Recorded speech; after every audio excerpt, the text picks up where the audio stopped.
cérémonie dans quelques instants. Et je voudrais vous demander, vous seriez bien obligé de bien vouloir éteindre vos téléphones portables pendant la partie protocolaire de cette soirée, ou à défaut de les mettre sur le mode silence, s'il vous plaît. Distinguished guests, ladies and gentlemen, we're going to be starting in a minute, and we would be much obliged if you could put your mobile phones on the silent mode, or if you can afford it, to switch them off altogether during the speeches this afternoon. Thank you very much. Monsieur Gérard Boulet, CEO du groupe Food and Allied Limited, Monsieur Armand Modave, initiateur de la Fête du Pain, premier directeur des Moulins de la Concorde, et notre invité d'honneur ce soir, Monsieur Andras Grouy, Chairman LMLC, Monsieur Philippe Laos de la Louvière, directeur général des Moulins de la Concorde, Monsieur Philippe Boudou, maire de Beaubassin-Rosine, Monsieur Jocelyn Kwok, Chief Executive Officer de l'ARIM, l'association des hôteliers et restaurateurs de l'île Maurice, Monsieur Mraz Oulash, directeur général de la STC, Monsieur Shivaramen Pariatambi, directeur par intérim de l'école hôtelière Sir-Gaëtan Duval, mesdames et messieurs, membres du jury, et amis boulanger et pâtissier, chef, directeur et membre de la presse écrite, parlée et en ligne et de la télévision, distingués invités, mesdames et messieurs. Bonsoir, j'ai le très grand plaisir une fois de plus et l'honneur de vous accueillir et de vous souhaiter la bienvenue au nom des Moulins de la Concorde, plus communément appelés LMLC, dans le langage des initiés. Et merci d'avoir choisi de passer cette soirée de clôture en notre compagnie pour cette 16e édition de la Fête du Pain. Fête désormais traditionnelle et très attendue tous les ans pour faire découvrir et surtout aimer le pain et sous toutes ses formes. C'est une 16e édition très exceptionnelle ce soir, puisqu'elle clôture la Fête du Pain 2015, mais avec des réalisations dont la plus médiatisée jusqu'à l'heure est la qualification de l'équipe mauricienne à la Coupe du Monde 2016. La Coupe, lui, le savent, pour participer comme finaliste l'année prochaine. Pour un coup d'essai, donc, ce fut un coup de maître. On peut déjà, je pense, les applaudir.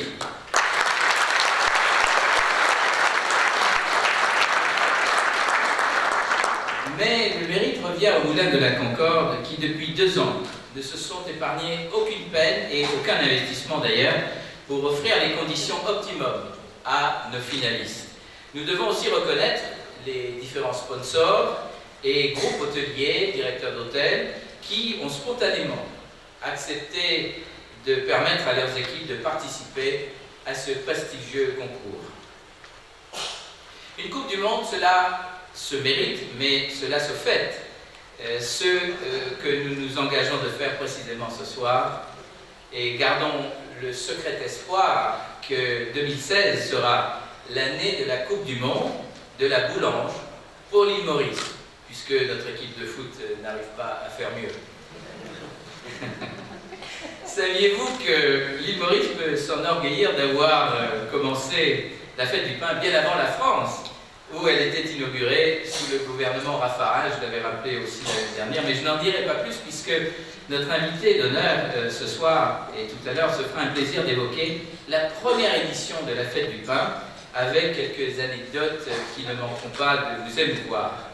Si la France a été notre inspiratrice pour cette Fête du Pain, devenue depuis mondiale, nous avons su, nous, pérenniser nos efforts jusqu'à produire une équipe qui, l'année prochaine, portera très très haut nos couleurs nationales.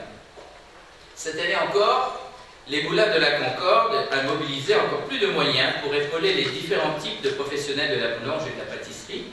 2 nouvelles catégories d'apprentis boulangers de l'école hôtelière rejoignent les autres professionnels, une manière en quelque sorte de clôturer cette grande fête du pain en apothéose.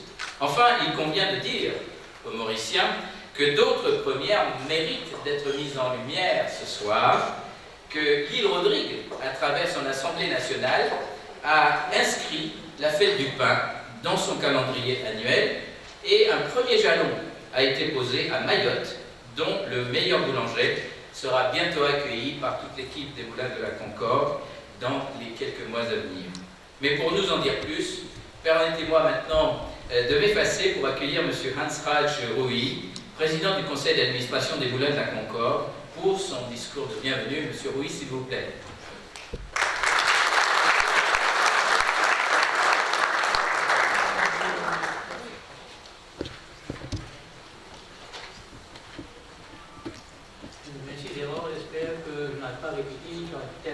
Dit en peu de temps. J'espère que vous allez vous comprendre, si jamais je me répète à nouveau. C'est le très grand plaisir de vous souhaiter la bienvenue pour cette soirée de clôture de l'édition 2015 de la Fête du Pain, qui vise à faire redécouvrir aux Mauriciens le pain sous toutes ses formes et à valoriser le métier de boulanger dans les différentes facettes qu'il prend. Institué désormais en tradition, attendu par un nombre croissant d'institutions et de personnes, est aussi le moment de mettre en œuvre des activités qui vont évoluer le secteur de la boulangerie. Formation, offre variée, sensibilisation du public. La grande manifestation tenue au Codan n'était qu'une facette de la fête. De nombreuses autres activités sont menées par les écoles, plus d'une centaine cette année, de nombreuses associations et des administrations régionales, en particulier cette année la ville de Beaubassin-Rosil qui entend pérenniser la fête du pain dans la ville qu'il a vu naître. De même, nous sommes fiers de constater que l'Assemblée régionale de Rodrigue a inscrit l'événement de son calendrier annuel. Et s'est inscrit la semaine dernière dans le cadre du Salon de la créativité, une tendance que LMLC cesse à promouvoir. Cette année a aussi représenté une première avec des activités organisées à Mayotte avec le support des Moulins de la Concorde, dans le cadre du Forum des métiers. Le meilleur boulanger désigné viendra suivre une formation professionnelle aux Moulins de la Concorde dans les mois à venir. Les nombreuses activités mises en place pour les professionnels de la boulangerie seront ce soir mises en lumière pour que le public découvre les efforts des différents types de professionnels et de ses futurs acteurs. Les apprentis boulangers de l'école hôtelière qui entendent consacrer leur carrière à ce noble métier. LMLC opère depuis 1989 pour satisfaire le besoin des consommateurs professionnels du public et contribuer à la qualité du bon pain quotidien. L'entreprise a célébré l'année dernière ses 25 ans et remercie les institutions et les consommateurs de leur confiance renouvelée. La LMLC peut stocker 40 000 tonnes de blé dans ses silos qui conservent toute la qualité du blé. La transformation locale permet de fournir sans discontinuer à la population locale différentes variétés de farine fraîche de qualité, participer à la qualité de produits transformés consommés par les Mauriciens, ainsi que de son. L'entreprise est très soucieuse de la qualité de ses process, et a obtenu plusieurs certificats internationaux tels que ISO, ACCP, OSAS. Voilà. Alors, son laboratoire, le Centre stratégique garant de la qualité, est actuellement en cours de certification aux normes ISO 1725. Au cours de l'année écoulée, LMLC a encore investi massivement dans ses équipements, en particulier au niveau du packing. Les 16 boisseux, on appelle ça bins en anglais, additionnels permettront de mieux répondre aux exigences du client et assureront plus de flexibilité pour développer des produits spécialisés pour les professionnels de la boulangerie et le public. Afin d'accompagner les évolutions du marché des produits à base de farine, LMLC consacre les ressources humaines et financières importantes pour assurer un soutien technique aux opérateurs du secteur en route vers l'excellence. Ainsi, sont favorisées l'innovation dans les produits et le process, mais surtout la qualité des produits transformés. Durant l'année écoulée, rien n'aura davantage illustré cette vision que la belle performance de l'équipe de boulangers mauriciens qu'a encadré LMLC au cours de l'année écoulée pour participer à la Coupe Louis Lessard. Souvenez-vous, nous vous présentions l'année dernière cette compétition, ses enjeux et les modalités de présélection mises en place lors de la fête du pain 2014. Un processus de sélection très rigoureux a été mis en place, avec la participation des spécialistes des ressources humaines et des techniciens pour identifier 2 personnes dans chaque catégorie. Elles ont ensuite suivi un programme de formation intense à la fournée des moulins pour mettre au point des recettes à présenter lors des présélections Afrique-Méditerranée selon un cahier des charges très strict. LMLC tire immense fierté d'avoir encadré cette équipe dans leur remarquable performance, soulignant le talent des boulangers mauriciens et l'engagement citoyen de la compagnie. Sur ce, je vous remercie pour votre attention et je vais demander au maître de cérémonie, mon ami Gérard, de reprendre sa place.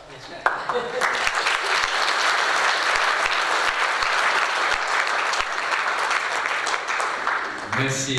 Je voudrais préciser que c'est notre place. Je ne la possède pas. 1992, c'est l'année de lancement de la première fête du pain.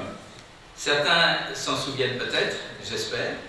Mais ce soir, la chance veut, mais que dire, nous avons l'extrême privilège d'avoir eu en notre sein celui par qui tout est arrivé.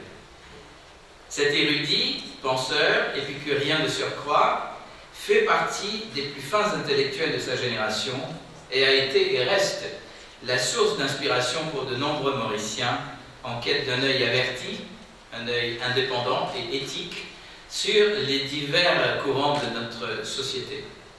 Tour à tour, professeur du Collège Royal de Cure-Pipe et collaborateur auprès des cercles d'intellectuels les plus en vue de son époque, il devait très vite être promu aux plus hautes fonctions de notre hiérarchie politique, ce qui le conduira aux plus hautes fonctions étatiques, dont le passage en tant que ministre conseiller aux côtés d'un certain Gaëtan Duval au ministère du Tourisme devait laisser une trace indélébile, jusqu'à nos jours d'ailleurs, surtout un certain Festival de la mer. Mais il a aussi occupé les plus hautes fonctions dans le domaine du secteur privé, notamment celui de premier directeur des Moulins de la Concorde. On lui doit ainsi la première fête du pain. Depuis, que de chemin parcouru et de victoires à l'actif de cette initiative. Ce soir, je suis particulièrement honoré de pouvoir l'accueillir au nom de vous tous ce soir et des Moulins de la Concorde. Mesdames et messieurs, veuillez accueillir M. Armand Modave.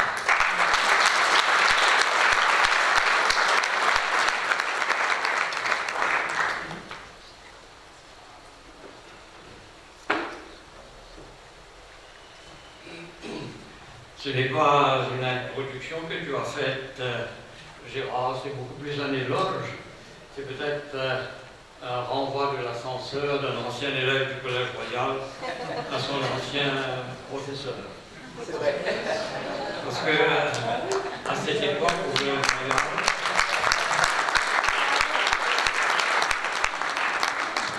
au Collège Royal, sous direction anglaise, on n'était pas entiché à former des lauréats, mais beaucoup plus à former des hommes. Et la formation des hommes comprenait autre chose que les études du grec ou du latin, de la physique ou de la chimie. Ça comprenait aussi le sport et ça comprenait le théâtre. Et je me rappelle que j'étais un de ceux qui s'occupaient du théâtre au Collège Royal. Mais pour revenir à ce soir, mesdames, messieurs, bonsoir, chers amis. Il m'a été proposé, comme thème d'introduction, de vous présenter l'historique des Moulins de la Concorde et de mon implication dans cet événement. Mon association avec le pain n'a été que très fortuite, mais se situe très précisément dans des lieux qui, entre eux, n'ont absolument rien de commun, tout au moins à première vue. Je pense, par exemple, à la rue Prince de Galles à Rosy, à la ville de Paris, et au Quai D, dans le Cargo Peninsula, à Port-Louis. Alors, qu'est-ce que ces lieux ont de commun? Vous le comprendrez. De ce qui est de la rue Prince de Galles à Rosy, j'étais enfant, et pas très loin de là où j'habitais, il y avait une très vieille bâtisse qui avait été convertie en boulangerie. Et c'est dans cette boulangerie où le four était autour, je m'en souviens, de pierre, sinon de briques, mais je crois que c'était en pierre, et la cuisson se faisait au feu de bois. Et il me fut donné, dès ma tendre enfance, de humer le bon pain maison qu'on cuisait dans cette boulangerie. Et ce pain maison, j'enlevais la mie, je fourrais de gâteau piment ou de hachard de légumes, et c'était mon déjeuner à l'école Saint-Enfant-Jésus. Ceci est banal, mais j'en ai tiré une conclusion bien plus tard dans la vie, c'est que, qu'est-ce que c'est que d'être gourmet? Un gourmet, ce n'est pas celui qui mange et qui apprécie les grands mets français, par exemple, le foie gras, ou un Dom Pérignon des grandes années. Être gourmet, et c'était une philosophie, c'est une philosophie gastronomique que j'ai gardée depuis. Être gourmet, c'est aussi apprécier un bon pain, un bon croissant, avec du bon beurre au sel de Guérande, si possible. Alors, parlant de Guérande, pour ceux qui connaissent Guérande, ça m'amène à la France et à Paris, où j'ai été pendant un certain nombre d'années accrédité à notre ambassade, et j'avais comme tâche, j'avais comme de surcroît la tâche de représenter l'île Maurice comme représentant permanent à l'UNESCO. Alors l'UNESCO, c'est à côté du boulevard de Grenelle. Et pour tous ceux qui aiment la bonne nourriture, qui aiment le bon pain, le boulevard de Grenelle, c'est le pain Poilane. Alors qui est Lionel Poilane? Lionel Poilane est le fils de Pierre Poilane, qui avait une fameuse boulangerie à la rue du Cherche-Midi. Et à la mort de son père, Lionel fonde cette boulangerie pas très loin de l'UNESCO, où il m'arrivait de travailler ou d'assister à des conférences. Et Lionel Poilane était revenu aux méthodes ancestrales, c'est-à-dire combinant de vieilles méthodes ancestrales, de vieilles méthodes de grand-mère et d'arrière-grand-mère, des techniques tout à fait vieilles, avec des équipements et des produits tout à fait modernes. Et c'est ainsi que Lionel Poilane a fait fortune, est devenu un des grands personnages de la France, connu dans toute l'Europe et connu en Amérique. Et je reviendrai brièvement à Lionel Poilane dans un moment. Et c'est l'époque aussi où Pierre Perret était un des grands chansonniers français. Et Pierre Perret a été ébahi de constater qu'on pouvait produire de tels pains à Paris, alors que Paris avait déjà une réputation de production de très bons et de pains très variés. Donc, Pierre Perret, Poilane vont jouer un rôle indirect dans la fête du pain à l'île Maurice. Alors, j'ai entendu dire que Raffarin, celui qui a institutionnalisé la fête du pain, ce n'est pas tout à fait vrai. La fête du pain existait déjà quand j'étais en France, mais pas sur une base, disons, nationale. Elle existait dans certaines circonférences, dans certaines régions de Paris, elle existait dans les provinces en France. Et pendant que nous étions à l'ambassade, nous étions aussi concernés par l'achat de farine pour l'approvisionnement de l'île Maurice. C'était tout à fait indirect. Et plus tard, à Canberra, comme chargé d'affaires, j'ai été aussi mêlé, mais très indirectement, à l'approvisionnement de farine forte venant d'Australie. Et je viens après donc à l'île Maurice. Le pain, donc, n'était que dans la périphérie de mes activités. Je n'ai été donc associé au pain qu'indirectement, parce que j'aime le bon pain, parce que bon, j'ai rencontré Lionel Poilane, que Pierre Perret était un ami à Paris. Donc je retourne, j'organise le Festival de la mer, à la suite de quoi, je ne sais pourquoi, je n'ai jamais réellement compris pourquoi Michel de Sébille m'a offert de gérer les moulins de la Concorde. Alors que pour moi, le pain, avec imprégné que j'ai toujours été depuis mon adolescence et depuis mes études universitaires à Leeds et à Oxford, j'étais imprégné d'humanisme gréco-latin. C'est ça qui est compté, l'histoire. Donc, quand on m'invite à gérer les moulins de la Concorde, le pain, c'est quoi pour moi?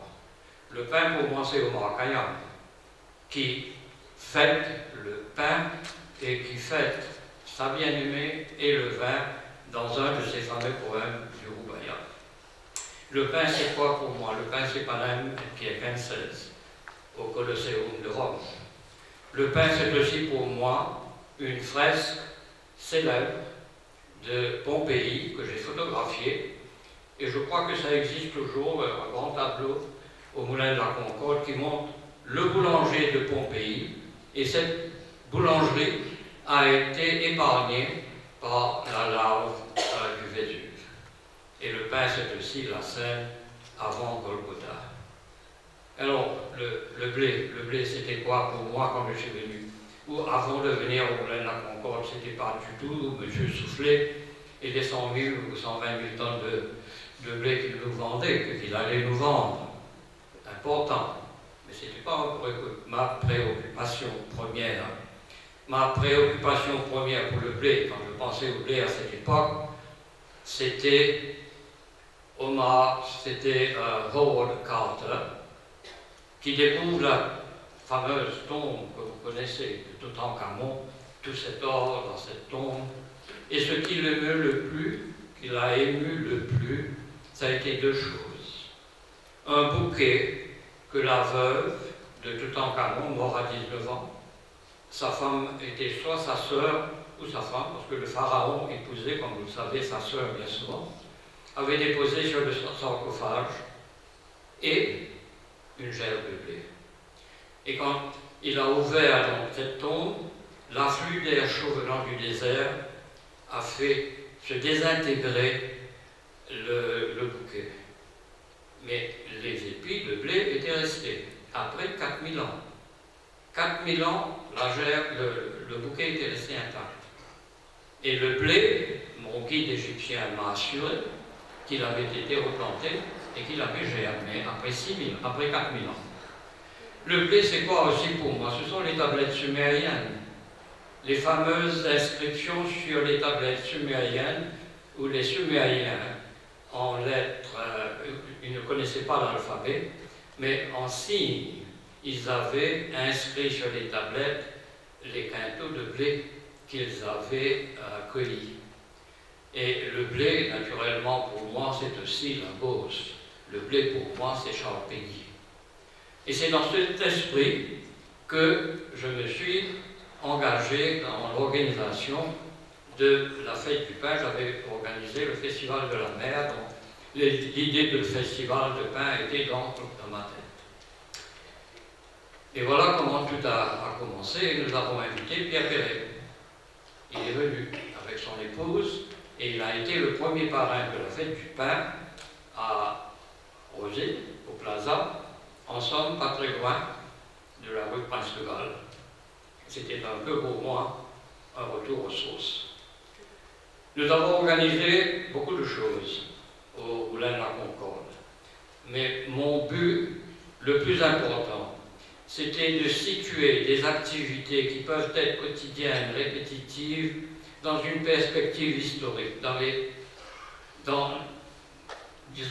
la mouvance des millénaires. Et je crois que si on donne à ces activités, comme celle de la meunerie, une dimension pérenne, que ça remonte à des milliers d'années, et que ça a eu une conséquence dans la civilisation des hommes.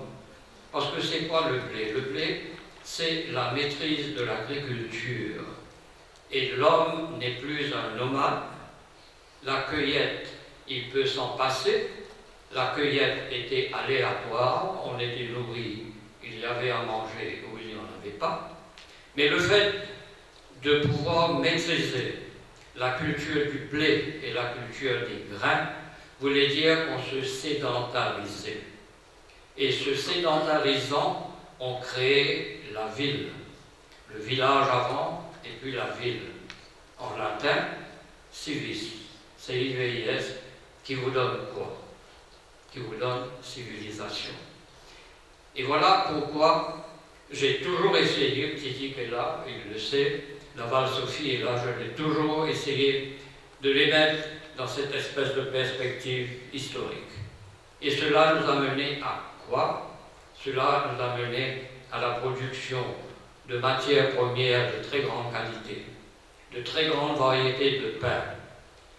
Avec beaucoup de rigueur, nous avons réussi ce pari. Et cela nous mène à Istanbul, où nos meuniers et nos boulangers se sont qualifiés et vont entrer en compétition l'année prochaine à un championnat du monde. Donc, ce soir, nous sommes ici pour féliciter nos meuniers et nos boulangers et leur souhaiter bonne chance pour l'année prochaine. Merci.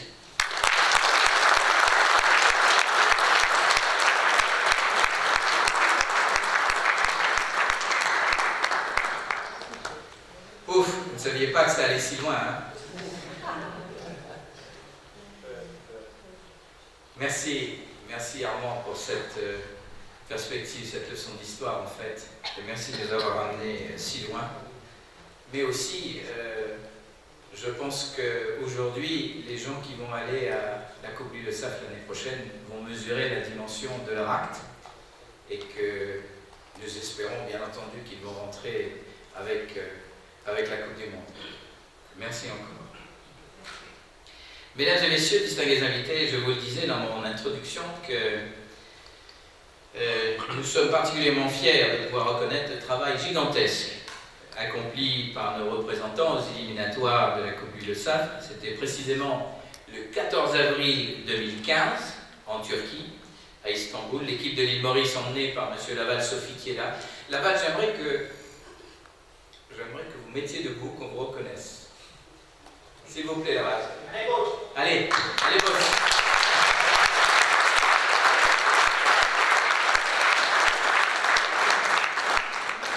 Alors, Laval n'était pas seul, il y avait aussi Catherine, s'il te plaît. Voilà, Catherine Annie. Voilà. C'est l'équipe qui a encadré nos champions, et ils ont été donc coachs et accompagnateurs pour bien sûr les moulins de la Concorde. Et a brillé ce jour-là en se qualifiant et en remportant la Coupe USA dans la sélection Afrique-Méditerranée. On était furieusement sur les SMS, rappelle-toi Catherine, pour essayer de faire savoir aux radios mauriciennes que ouais, ils étaient qualifiés. Et puis la communication était un peu difficile, les fuseaux horaires ne nous ont pas beaucoup aidés, donc, mais quand ils sont venus, on a réussi à quand même les encadrer et avoir médiatisé cet événement. Donc encadrés par le mentor, tous aussi les meilleurs ouvriers de France, et là je veux parler notamment des maîtres boulangers qui les ont suivis. Il s'agit d'Olivier Magne et Joël Defibes, que nous avons eu le grand plaisir de rencontrer au Fournet quand ils étaient là pour faire travailler toute l'équipe de la Coupe du Monde. L'équipe mauricienne donc était composée de... Alors, dès que je vais vous appeler, mettez-vous debout, comme ça on va vous reconnaître. Ludovic Gopol pour la viennoiserie et panification.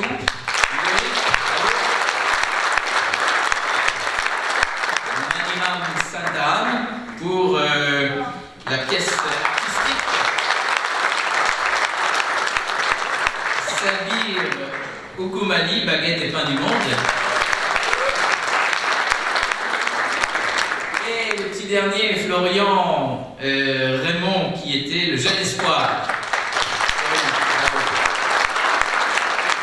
Alors, si vous l'avez raté, les trois trophées sont là, sur la petite sellette à ma gauche, ici, à votre droite, avec les médailles qu'ils ont ramenées. Mais les Mauriciens se sont aussi distingués, d'après le jury, par leur esprit d'équipe surtout, et d'avoir su permettre aussi à des suppléants et aux espoirs de faire partie de ce voyage mythique pour nous.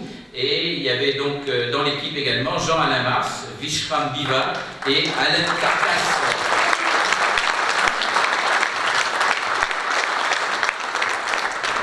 Voilà, alors on a une petite surprise puisqu'on a réussi à récupérer le film de la partie mauricienne, de leur participation, Alors je vous propose que nous regardions ensemble et tournez-vous vers l'écran géant et on va regarder cette petite vidéo de l'équipe de Maurice à Istanbul.